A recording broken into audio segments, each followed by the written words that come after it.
Hello everyone, कैसे हैं आप सब लोग? क्या हालचाल हो रहे हैं? और ये व्लॉग जो है मेरा, ये अभी किसी भी दिन का नहीं है। ये मेरा बहुत पहले का व्लॉग है जो कि मैंने जनवरी में शूट किया था। 15 जनवरी 26 में, यानी कि इसी साल की जनवरी में मैंने शूट किया था। हम लोग जा रहे थे सूरत से मस्कत मस्कत नाइट्स अटेंड करने के लिए। तो ये मेरा तब का शूट किया हुआ व्लॉग है। तो मैंने सोचा कि ये भी मैं अपलोड करती हूँ।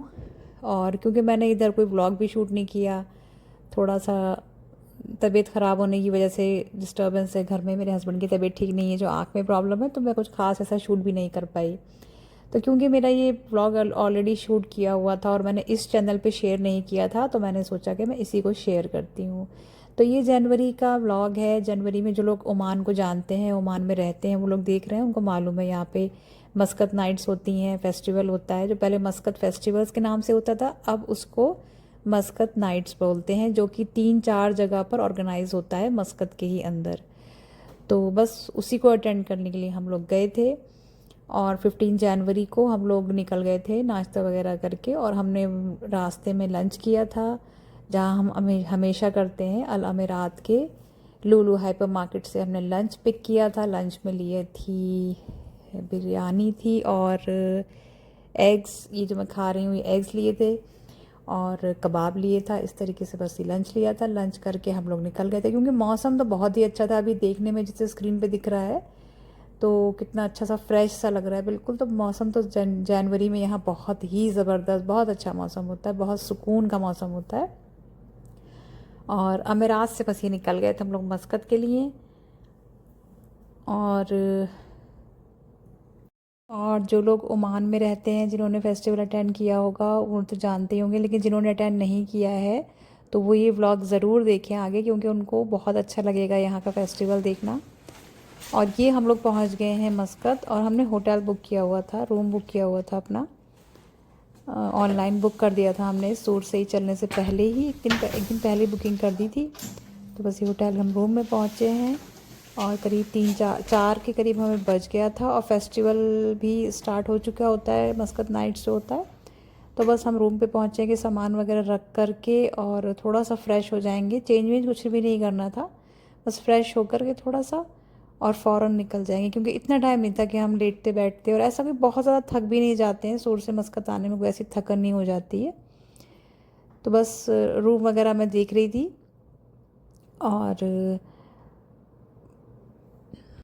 और हाँ, एक बहुत ज़रूरी बात मुझे करनी थी। मेरे पास एक कमेंट आया था 2 ब्लॉग पहले कि मैं ऐसे खाना डेली सेम खाना कैसे खा लेती हूँ। ऐसा पहले भी कई बार आ चुका है।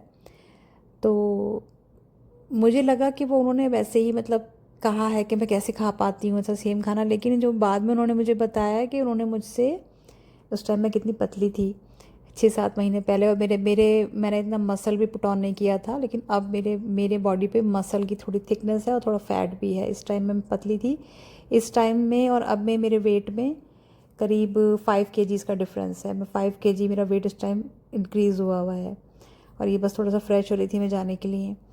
और हाँ, कमेंट था उसमें उन्होंने लिखा था कि मैं ऐसा कैसे खाती हूँ। तो उनका कहने का मतलब ये था कि मतलब जहाँ तक मेरी समझ में आया, उन्होंने मुझसे पूछा है कि मैं मतलब मुझे मोटिवेशन कैसे मिलती है ऐसा खाने की। और ये मैं घर से स्नैक्स वगैरह सब पैक करके लाई थी, और ये ऐसा क्यों लग रहा था मुझे कि मैं कोई केकड़ा सा पैक करके लाई थी, तो डब्बे में ऐसे दूर से दिख रहा था, बैग में सारा नाश्ते का सामान था। तो उन्होंने मुझसे पूछा, तो मेरे समझ में नहीं आया। बाद में उन्होंने जब दोबारा कमेंट करके मुझसे कहा है कि उन्होंने मुझसे पूछा है कि मुझे कैसे मोटिवेशन मिलती है, तो मैंने कहा कि मैं कमेंट में तो नहीं रिप्लाई कर पाऊँगी इस बात का। और शायद मैंने इस बारे में पहले भी बताया होगा कि क्या मेरा रहा है पहले सब पिछले 8 से 10 सालों में। और उस इससे पहले शायद जब मैं व्लॉगिंग करती थी, तो मैंने प्रॉपर एक व्लॉग भी बनाया हुआ है, पूरा एक वीडियो है जहाँ तक मुझे याद है, पूरा इसी बारे में कि मेरे क्या हेल्थ इश्यूज़ रहे हैं। तो सबसे पहले तो मेरी बॉडी का प्रॉब्लम था, वेट का, मेरा वेट गेन बहुत हुआ हुआ था, और वो टाइम के साथ बढ़ता चला गया था, 105 kg में पहुंच गई थी। उसके अलावा मुझे कई तरीके की हेल्थ प्रॉब्लम्स हो गई थी, जिसमें कि सबसे मेन मुझे हुआ था रूमेटॉइड आर्थराइटिस। ये रूमेटॉइड आर्थराइटिस एक तरीके की बीमारी होती है जॉइंट्स की। तो पूरी बॉडी पे हमारा अपना ही इम्यून सिस्टम हमारी अपनी ही बॉडी पे अटैक कर देता है।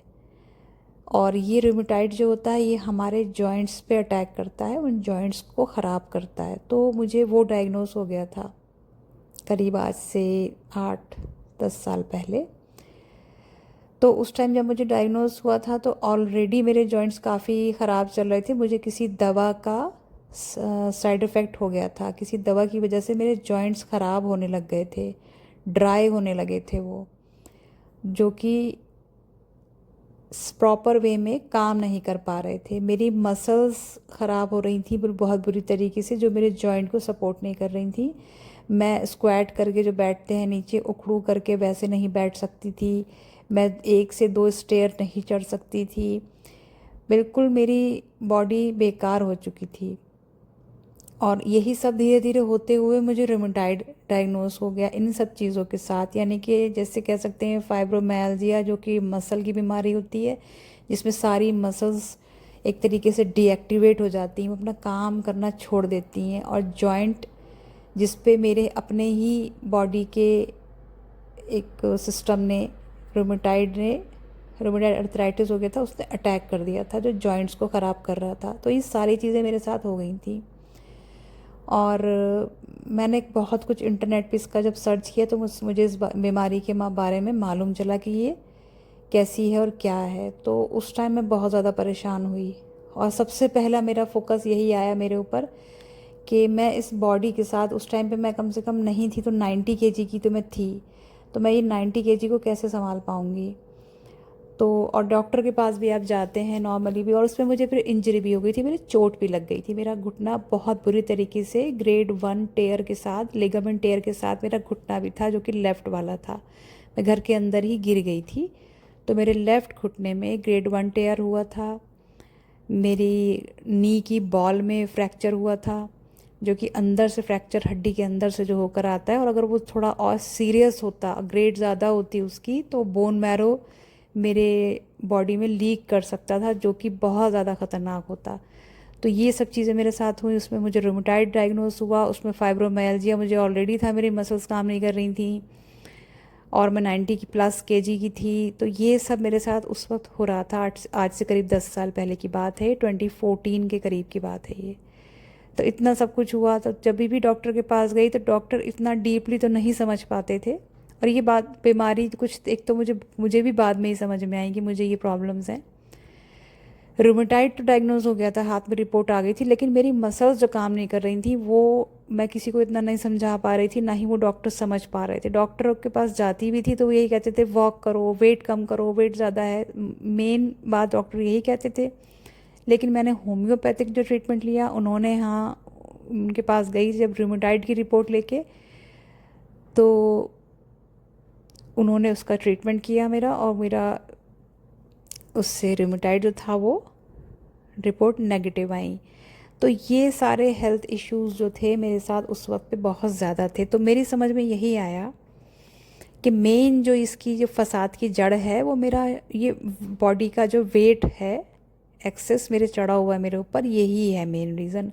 और सबसे बड़ी बात समझ में आई कि मैं कुछ भी नहीं कर सकती हूँ अगर, तो कम से कम इतना तो कर सकती हूँ कि खुद को लाइट कर लूँ, अपना वेट कम कर लूँ, जिसको मैं संभाल सकूँ। तब तो मैंने यही मेरे माइंड में चल रहा था कि मैं कोशिश तो करूँगी कुछ भी करने की, होगा या नहीं होगा मुझे नहीं पता, लेकिन मैं ट्राई करती हूँ कुछ भी अपने आप पे काम करने की।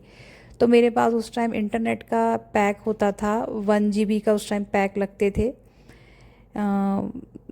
तो मैं अपना पूरा 1 GB जो था उस टाइम पे इसी में सर्च करने में सारा निकाल दिया करती थी कि क्या इसके लिए मैं कर सकती हूँ, इन चीज़ों के लिए। वेट अपना सबसे ज़्यादा मैं कम करना चाहती थी। उसका रीज़न ये था कि मैं अपने आप को संभाल नहीं पा रही थी, मैं उस वेट को, मैं चाहती थी मैं हल्की हो जाऊँ, जो कि मेरी डे टू डे लाइफ जो है वो आसान हो जाए। तो इसलिए सबसे पहले मेरा फोकस था वेट कम करना। तब मेरा दिमाग में, मैं इतना नहीं जानती थी मसल वगैरह कुछ भी, इतना मुझे वो नहीं था फोकस उस तरफ। मैं सोचती थी बस वेट कम होना ही जो होता है वो कोई चीज़ होती है। तो मैंने उस टाइम पे 2014 में एक वीडियो भी देखा था, जिसकी वजह से आज मैं स्ट्रेंथ ट्रेनिंग कर रही हूँ। वो भी एक लेडी थी, उनको भी रूमेटाइड हुआ था, उन्होंने स्ट्रेंथ ट्रेनिंग की थी, और बॉडी को अपने फिट किया था, वो ठीक हो गई थी। तो वो कहीं मेरे बैक ऑफ द माइंड वो वीडियो रह गया था मेरे माइंड में कहीं ना कहीं। खैर फिर उस वीडियो को तो मैं भूल गई, इतना मैंने नहीं सोच रही थी, लेकिन मेरे माइंड में थी, मुझे बहुत मेरे स्ट्राइक कर गई थी वो चीज़, जिससे कि जहन में रह जाना किसी बात का। मैं बहुत इम्प्रेस हुई थी, बहुत मुतासर हुई थी उस वीडियो को देख करके। खैर लेकिन मेरे साथ और बहुत सारी चीज़ें ऐसी चल रही थी, मेरे घुटने की चोट, रूमेटाइड, फाइब्रोमाइल्जिया, ये सब कुछ मिक्स था। और भी कुछ होगा जो मुझे पता ही नहीं है। बॉडी में बहुत बुरी हालत होती थी, अटैक्स होते थे मुझे रूमेटाइड के टाइम पे। पूरी बॉडी में जैसे सुइयाँ चुभती हैं आपके, और बॉडी पूरी कांपने लगती थी, अजीब, बहुत अजीब कंडीशन होती थी। और मेरे हाथों की, क्योंकि ये छोटे जॉइंट से स्टार्ट होता है और दो जॉइंट एक साथ इफ़ेक्ट होते हैं इसमें, तो मेरे हाथों के अंगूठों की हड्डियां जो थी वो उतरने लग गई थी, टेढ़े होने लग गए थे। मैंने वो भी सब नेट पे सर्च किया था, इनको मैं कैसे क्या कर सकती हूँ इनके लिए। उस टाइम मैं दिन रात यही सर्च करती थी और कुछ ना कुछ इसके लिए करती रहती थी। फिर मैंने देखा कि उसमें छोटी छोटी ब्रेसेस आती हैं जो आप फिंगर्स पे पहन सकते हैं। वो उसके लिए होता है कि जो कोई आपके फ्रैक्चर वगैरह हो जाए उस टाइम पे आप, या डिसलोकेशन के लिए आती हैं। लेकिन मैंने खुद ही अपने ही दिमाग से सोच करके मैं गई, एक सिटी है मेरठ, जो लोग जानते होंगे, तो वहाँ पे मैं जाती थी ट्रीटमेंट के लिए। तो वहाँ मैंने जा कर के सर्जिकल शॉप्स पर पता किया, जबकि मैं चल भी नहीं सकती थी, कार से उतर भी नहीं सकती थी, क्योंकि मेरे ब्रेस पैर में बंधी हुई थी, मेरा घुटना टूटा हुआ फटा हुआ था। तो मैं लेकिन दिखाने में डॉक्टर के उसमें भी गई हूँ, अपना ट्रीटमेंट जो मेरा रूमेटाइड का चल रहा था।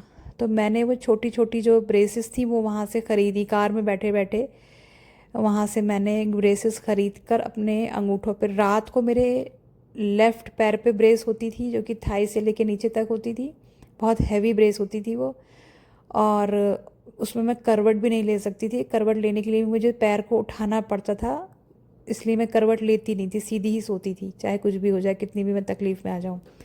और मैं दोनों हाथों में कसके से ब्रेस बांधती थी अपने अंगूठों में, और मैं ऐसे पूरी रात सोती थी। ऐसे मैं बहुत दिन तक सोई हूँ, कई 1 डेढ़ महीना मैंने ऐसे ही अपने हाथ पाँव को कस कस के बांधा है अंगूठों को, कि ये हड्डियाँ जो उतर रही हैं ये टेढ़ी टेढ़ी ना हो, सीधी होकर रुक जाएं। और उसके साथ मैं अपना ट्रीटमेंट भी करती रही, जो कि रूमेटाइड का होम्योपैथिक ट्रीटमेंट मेरा चल रहा था, वो मैं करती रही। लेकिन हाँ, मसल के लिए मुझे नहीं मालूम मुझे कोई दवा मिल रही थी या नहीं मिल रही थी, क्योंकि मेरा मसल मेरे जॉइंट को सपोर्ट नहीं कर रहा था, और मैं नीचे ज़मीन पे नहीं बैठ पाती थी, मैं सीढ़ी नहीं चढ़ती थी। तो मेरे साथ ये कई सारे इश्यूज़ थे, एक सीढ़ी भी मैं नहीं चढ़ पाती थी। तो मेरे साथ ये इशू था, और ये बातें मैं आज बहुत डिटेल में इसलिए बता रही हूँ क्योंकि मेरे मुझसे पूछते हैं कि ऐसा खाना मैं बार बार, इतना सिंपल सा, इतना एक सा सेम खाना मैं कैसे खा लेती हूँ। तो ये सब चीज़ें मेरे साथ हुई। उस टाइम मैंने बताया कि मैं वेट कम करना चाहती थी अपना। तो मैंने कहीं से नेट पे एक काढ़ा देख लिया कि ये काढ़ा पीने से वेट कम होता है। तो फिर मैं वो वाले सारे मसाले ख़रीद के लाई मार्केट से, और उस मसाले को 21 दिन पीना था, बना करके उसका पानी में पका करके 21 दिन पीना था। और मैं, मतलब बिल्कुल सच्ची चीज़ है ये, मैंने उस मसाले को बना के पिया है 21 दिन, और 12वें से 15वें दिन, मतलब 15 डेज़ ही मुझे लेते हुए थे, और मेरा 5-6 किलो वज़न कम हो गया था उससे। मैं खुद हैरान थी, और इतना कम हुआ था कि जो मतलब विजिबल था वो कम होना, कि मुझे लोगों ने टोका। तो मुझे बड़ा अच्छा लगा कि अरे वाह, मेरा वज़न कम हो गया, यानी कि मैं ठीक कर रही हूँ, मेरी बॉडी लाइट हो रही है। जो मुझे हेल्थ इश्यूज़ हो रहे हैं, कम से कम मैं उनको कुछ कर या सकूँ या नहीं कर सकूँ, मैं अपना बोझ तो उठा सकूँ। तो इसलिए मैंने पहले वहाँ वहाँ से स्टार्ट किया कम करना उस टाइम पे। तो जब मैंने 21 डेज़ वो पूरा अपना कर लिया कोर्स, तो मेरा 10 kgs लूज़ हुआ। मैं बहुत खुश थी, जबकि मैं ये बिल्कुल भी नहीं जानती थी कि ये मेरा फ़ैट के साथ मसल ज़्यादा लॉस हुआ होगा। क्योंकि जब हम ऐसे खाना छोड़कर या फिर कुछ भी ऐसी कोई भी चीज़ लेकर के वज़न कम करते हैं, कोई काढ़े वाढ़े पी करके, तो हमारा अगर 10 kg लूज़ होता है तो उसमें से 6-7 kg हमारा मसल जाता है, और सिर्फ 3 kg फैट जाता है, बल्कि 5-6 मसल जाएगा, 2-3 kg फैट जाएगा, और 1-2 kg वाटर वेट, ऐसा कुछ जाता है हमारा। तो वो हम बहुत नुकसान में चले जाते हैं, वो लॉस होता है हमारा। वो वज़न कम होना हमें कोई फ़ायदा नहीं होता है, लेकिन लैक ऑफ नॉलेज यही होती है। मुझे उस टाइम तो कुछ भी नहीं मालूम था, मैं बहुत खुश थी वेइंग स्केल देख करके कि वाह, मैंने 10 kg कम कर लिया। और जिस टाइम पे मैंने कम करने के लिए कोशिश स्टार्ट की थी, उस टाइम मैं 95 या 96 kg की थी, और कम होते होते मैं 86 हो गई थी। तो मेरा 86 केजी वेट हो गया था। तो मुझे लग रहा था कि हाँ, मैंने बहुत अच्छा किया है, बहुत ज़्यादा कम कर लिया है। तो और मेरी रूमेटाइड की रिपोर्ट भी ठीक आ गई थी, लेकिन उसके बाद भी मेरे पैरों में जान नहीं थी। मैं एक दो सीढ़ी भी नहीं चढ़ पाती थी और मेरी नॉर्मली लाइफ जो होती है वो नहीं हो पा रही थी बिल्कुल। मैं बहुत ज़्यादा परेशान थी तब भी 10 किलो वज़न भी कम कर लिया, रूमेटाइड की रिपोर्ट भी नेगेटिव आ गई, लेकिन फिर भी परेशानी थी पैरों में बहुत ज़्यादा। और क्योंकि मैं चोट के बाद जो मेरी रिकवरी थी उसमें भी मैं थी, क्योंकि जो हड्डी टूटने के बाद जुड़ती है बताते हैं तो वो फिर भी मजबूत जुड़ जाती है, उसको इतनी प्रॉब्लम नहीं होती है। लेकिन जब हमारे बॉडी में टिश्यूज़ रप्चर होते हैं, जो कि मेरे हुए थे, लिगामेंट पे आया था और टिश्यूज़ रप्चर हो गए थे, जो मांसपेशियाँ जैसे बोलते हैं वो फट जाती हैं, तो वो कभी भी पहले जैसी जैसे कि नेचुरल होती हैं उस फॉर्म में नहीं आ पाती हैं। तो वो लाइफ टाइम में बार बार ब्रेक होती हैं। जैसे कि 10 हमारी मांसपेशियाँ जो हैं वो, जिनको टिश्यूज़ भी कह सकते हैं, हमारे 10 टिश्यूज़ हैं मान लें अगर नी के अंदर, उसमें से 10 में से 10 के 6 टूटे थे तो वो ठीक हो गए, मान लीजिए वो 10 हैं। लेकिन फिर कभी मैं मान लीजिए ज़ोर से पैर रख दूँ या ज़ोर से कुछ झटका उसमें आ जाएगा फिर से, तो फिर उसमें से 4 टूट जाएंगे, फिर वो हील होंगे। तो ये प्रोसेस चलता है और मेरे साथ होता है ये, जो मुझे हर कुछ टाइम बाद में नी में पेन और इंजरी हो जाती है कुछ ना कुछ किसी वजह से। जैसे मुझे लास्ट ईयर जिम में हो गई थी, जब मैं 200 प्लस पे चली गई थी लेग प्रेस में, अपने 200 किलो से ज़्यादा मैंने जब ऐड हुआ मेरे लेग प्रेस की मशीन पर, जो प्लेट्स होती हैं वज़न की, तो मेरे पैर में से, उसी नी में से, जॉइंट में से आवाज़ आई और उसमें चोट आ गई थी। तो वो चीज़ होती है, क्योंकि मेरा लिगामेंट पर तक बात पहुंची और लिगामेंट ऑलरेडी ग्रेड 1 टेयर में था इतने साल पहले भी। उसके बाद भी वो अभी भी अपनी नेचुरल फॉर्म में नहीं रहा और उसे तकलीफ़ हो गई। तो इस तरीके की इंजरी में ये बड़ी प्रॉब्लम हो जाती है कि ये लाइफ टाइम के लिए वीक हो जाती है। और मेरा जो दवाई मैंने खाई थी उसके साइड इफ़ेक्ट की वजह से भी, थायराइड की, मेरे जॉइंट्स जो हैं वो वीक हैं। इसीलिए मैं इनको इतनी मेहनत करके, इन पे इतना, इनके साथ इतनी स्ट्रेंथ ट्रेनिंग करके इनको स्ट्रांग रखने की कोशिश करती हूँ। और फिर हर किसी की बॉडी अलग होती है। जैसे मेरी बॉडी है तो मेरी बॉडी में जैसे है तो ब्लड ग्रुप एक चीज़ होती है हमारी, उसके अकॉर्डिंग हमारा पूरा सिस्टम होता है। सबके ब्लड ग्रुप जिसके जैसे होंगे तो बॉडी दूसरी चीज़ों को लेकर वैसे ही रिएक्ट करती है। तो मेरा जो ब्लड ग्रुप है उसके अकॉर्डिंग अगर मैं कोई चीज़, जैसे गेहूँ वगैरह है, वो मुझे सूट नहीं करता है, मेरी बॉडी में इन्फ्लेमेशन हो जाती है उससे। और कुछ चीज़ें होती हैं जिनसे खाने से हमें प्रॉब्लम हो जाएगी। जैसे कभी मान लीजिए पॉपकॉर्न खा लिया किसी सीज़न में तो वो सूट नहीं करेगा, किसी तरीके का कोई चावल होगा वो सूट नहीं करेगा, कोई सब्ज़ी प्रॉब्लम कर देगी, तो इन्फ्लेमेशन। तो इसलिए मैंने करीब आज से 3-4 साल पहले बिल्कुल गेहूं की रोटी खाना छोड़ दी। कभी कभार बहुत ही हुआ तो मैंने खा ली, खाती हूँ मैं, लेकिन नॉर्मल मेरे रूटीन में गेहूं की रोटी नहीं होती है। तो आप लोग देखते हो मेरे व्लॉग कि बिल्कुल मैं गेहूं की रोटी नहीं खाती हूँ। मुझे 3-4 साल हो चुके हैं रूटीन में छोड़े हुए, बनाती मैं रोज़ हूँ लेकिन खाना नहीं होती है मुझे। चावल भी मुझे सूट नहीं करते, लेकिन हाँ, मैंने ये देखा है, खुद बॉडी को अपनी एनालाइज किया, ऑब्जर्व किया, उसे चीज़ें खिला खिला के कि उसे क्या सूट करेगा क्या नहीं करेगा। जो जो चीज़ें नहीं सूट करी वो डाइट से निकालती चली गई धीरे धीरे करके। ये मैंने पिछले 4-5 सालों में किया है, अपने पर काम करना पड़ा है मुझे। ये जो भी मैं खाने आज खाती हूँ ये बहुत मेरे रिसर्च करे हुए हैं अपने ऊपर ही। जो मुझे नहीं सूट किया मैं वो निकालती चली गई, और जो सूट किया उसे मैंने डाइट में अपनी ऐड रखा। और कुछ चीज़ें जो मुझे बेनिफिशियल थी मेरे लिए लेकिन मुझे सूट नहीं करती थी थोड़ी बहुत, तो उनको मैंने उस तरीके से बना के लेना शुरू किया कि वो मुझे सूट करें। तो ये काफ़ी काम किया है अपने ऊपर मैंने।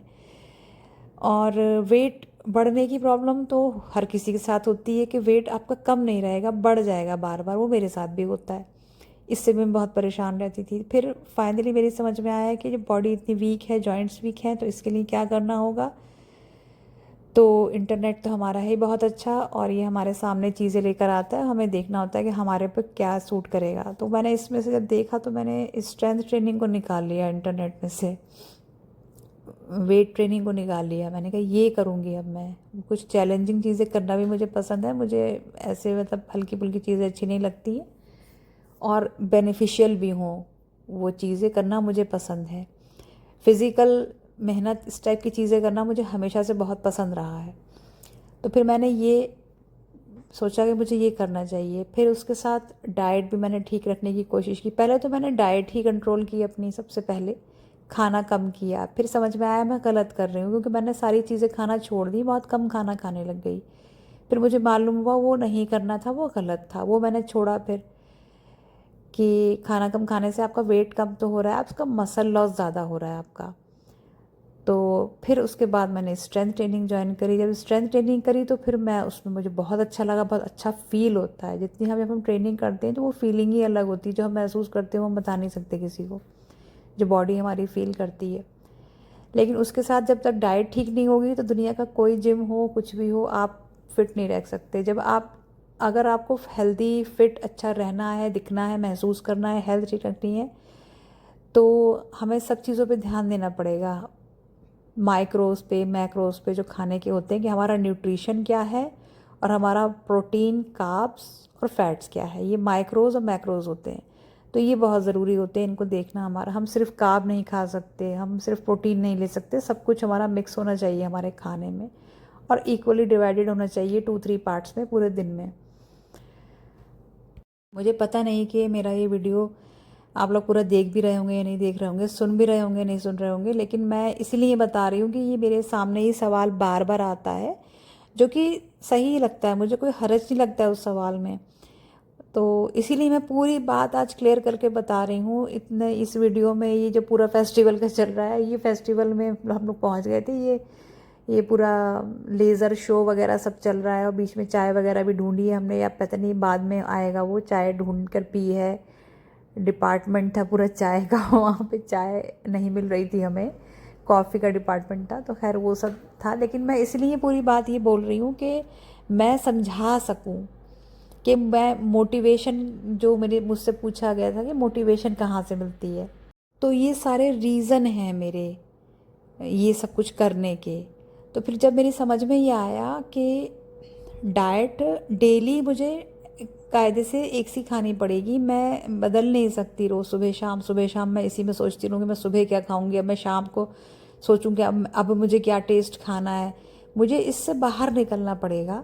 और मोटिवेशन के लिए मैं एक बात ये बोलना चाहती हूँ कि दुनिया में मोटिवेशन नाम की कोई चीज़ नहीं हो सकती। मेरा ये सोचना है कि जो चीज़ अगर मेरे अंदर से मुझे करने की फील नहीं होगी, तो दुनिया की कोई ताकत, वो कितना ही मोटिवेशन भी सामने आ जाएगा, शायद मैं एक बार कर लूँगी लेकिन दोबारा फिर मैं वो चीज़ नहीं करूँगी। तो मुझे लगता है मोटिवेशन जैसी क्या चीज़ हो सकती है मैं नहीं जानती, क्योंकि मैं मोटिवेट नहीं हूँ किसी चीज़ से, मैंने अपना लाइफस्टाइल बना लिया है इसको। मोटिवेशन तो ख़त्म भी हो जाए, मालूम हुआ ख़त्म हो गए, उस बात से हमें असर नहीं, फ़र्क नहीं पड़ रहा है। तो जब तक हमें अंदर से फील नहीं होगा सही गलत का, तब तक हम वो चीज़ नहीं कर सकते। जैसे कि अब मैं क्या ही इस पे एग्जांपल दे सकती हूँ, जैसे कि कोई, मान लीजिए कोई, सपोज कोई भी है, वो इंसान चोरी कर रहा है, तो हम उससे कहेंगे तुम चोरी मत करो, तो वो नहीं सुन सकता, नहीं सुनेगा, क्योंकि वो करेगा।